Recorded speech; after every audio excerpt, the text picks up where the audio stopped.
Good evening, good vach. Hope everyone had a wonderful Shabbos and Pesach.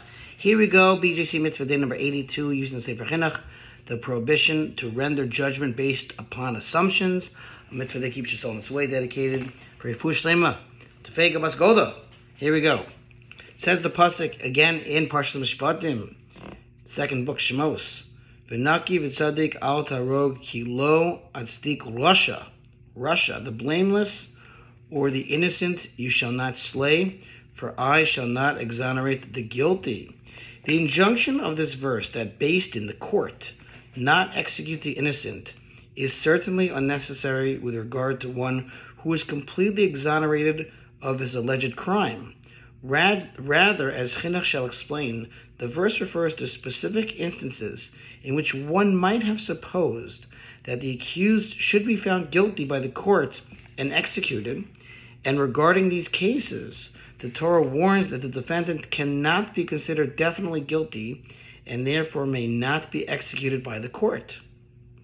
The Chinuch cites two situations where this applies. The first pertains to all manner of circumstantial evidence.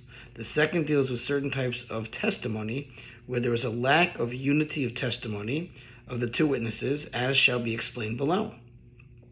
Regarding all these cases, the verse concludes, "For I, Hashem, shall not exonerate the guilty." The verse assures us that we need not fear that as a result of these acquittals, we will be exonerating one who is in fact guilty of the crime. God is the true judge, and He will ensure that the guilty are appropriately punished and justice is served. We are commanded that the court, the Beis Din, shall not execute the defendant in a capital case unless there are witnesses testifying regarding the matter for which he is to be executed, that they actually saw him commit the act with their eyes, but not when they testify against him on the basis of even powerful circumstantial evidence. Regarding this, the verse states in Exodus, "The blameless or the innocent you shall not slay." That is to say, take exceedingly great caution not to execute an individual when it is possible that he did not do that which they said he did. The Chinuch cites Mechilta, which is a commentary, which explains the verse as just stated and provides an example of the sort of powerful circumstantial evidence that is the subject of this prohibition.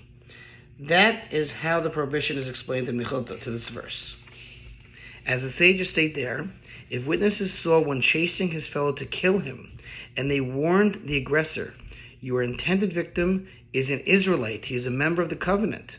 If you kill him, you yourself will be executed by Beis Din, by the court. And subsequently, the witnesses averted their eyes, so they did not see the aggressor actually strike the victim. But the witnesses immediately afterward found the victim murdered, i.e. mortally wounded, in his death throes, and the sword was dripping blood from the hands of the alleged murderer.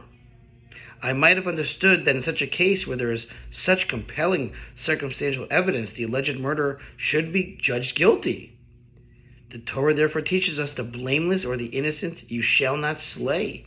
Thus we see from the Chilta that because the witnesses averted their eyes at the moment of the blow and did not witness the actual act of murder, the defendant is acquitted despite the overwhelming circumstantial evidence pointing to his guilt. Wow, and we will continue with this mitzvah. Beautiful, interesting mitzvah. Number 82, tomorrow. Have a wonderful day and Chag Sameach.